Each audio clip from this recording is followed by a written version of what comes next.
बार की बात है, नारद जी विष्णु भगवान जी से मिलने गए। भगवान ने उनका बहुत सम्मान किया। जब नारद जी वापस गए तो विष्णु जी ने कहा, हे लक्ष्मी, जिस स्थान पर नारद जी बैठे हैं उस स्थान को गाय के गोबर से लीप दो। जब विष्णु जी ये बात कह रहे थे तब नारद जी बाहर ही खड़े थे।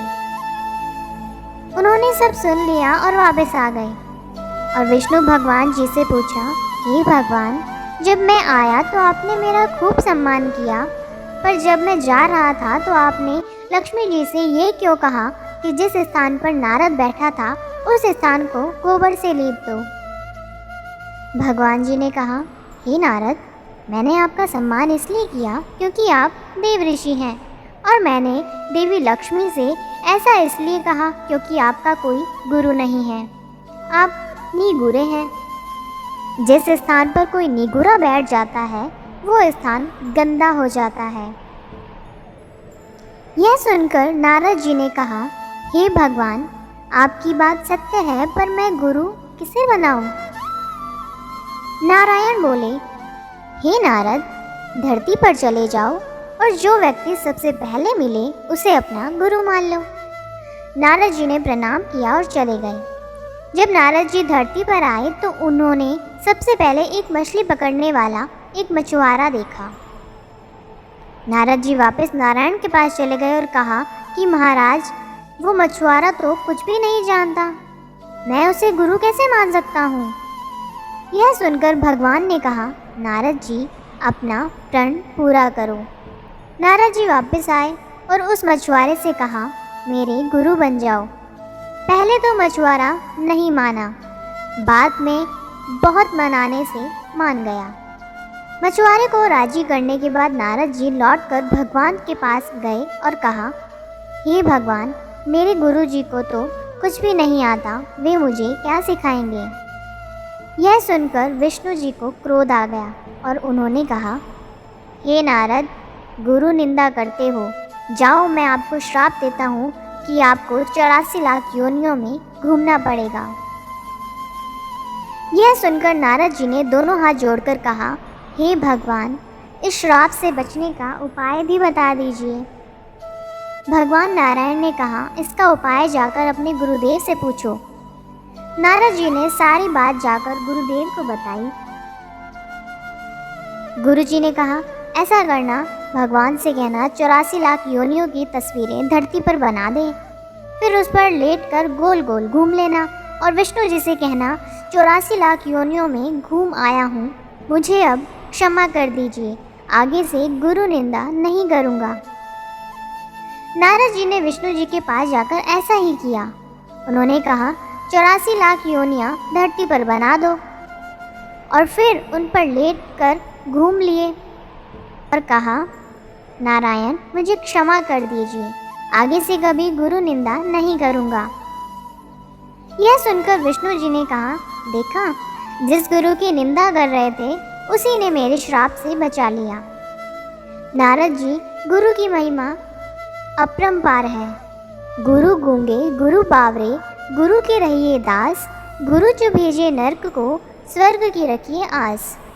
गुरु चाहे गूंगा हो, चाहे गुरु बावला हो यानी पागल हो, गुरु के हमेशा दास रहना चाहिए। गुरु यदि नर्क को भेजे तब भी शिष्य को यही इच्छा रखनी चाहिए कि मुझे स्वर्ग प्राप्त होगा, अर्थात इसमें मेरा कल्याण ही होगा।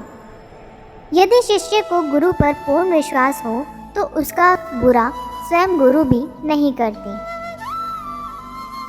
इसी प्रसंग के अनुसार एक पंडित जी ने धन्य भगत से एक साधारण से पत्थर को देकर कहा, इसे भोग लगाया करो, एक दिन भगवान कृष्ण दर्शन देंगे। उस धन्य भक्त के विश्वास से एक दिन उस पत्थर से भगवान प्रकट हो गए। इसलिए कहा जाता है कि गुरु के वचनों पर विश्वास रखने वाले का उद्धार निश्चित है।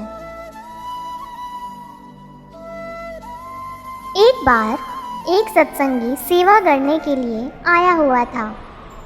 10 दिन की सेवा खत्म होने के बाद वो घर जाने वाला था कि एक दिन पहले उसकी टांग टूट गई।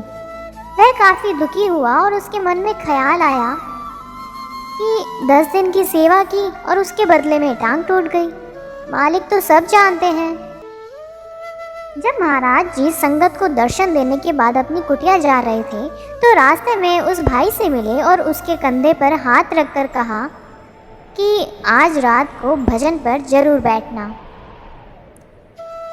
जब वह रात को भजन करने के लिए बैठा तो महाराज जी उसकी चेतना को ऊपर के मंडलों में ले गए और उसको दिखाया कि जिस बस से उसने वापस जाना था उसका एक्सीडेंट हो गया था और उस एक्सीडेंट में उसकी मौत हो गई थी।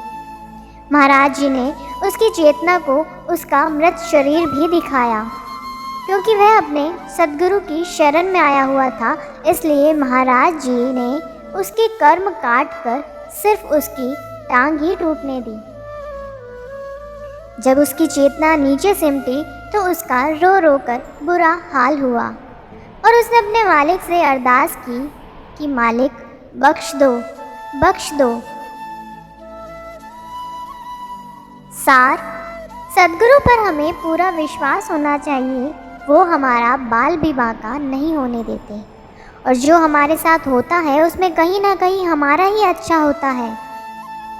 सत्संग में बताया गया, हम जो घड़ी, आधी घड़ी, घंटा, 2 घंटा भजन में बैठते हैं वो उस तरह है जैसे हम कोई बीमा पॉलिसी में थोड़ी थोड़ी रकम किश्तों के रूप में भरते हैं।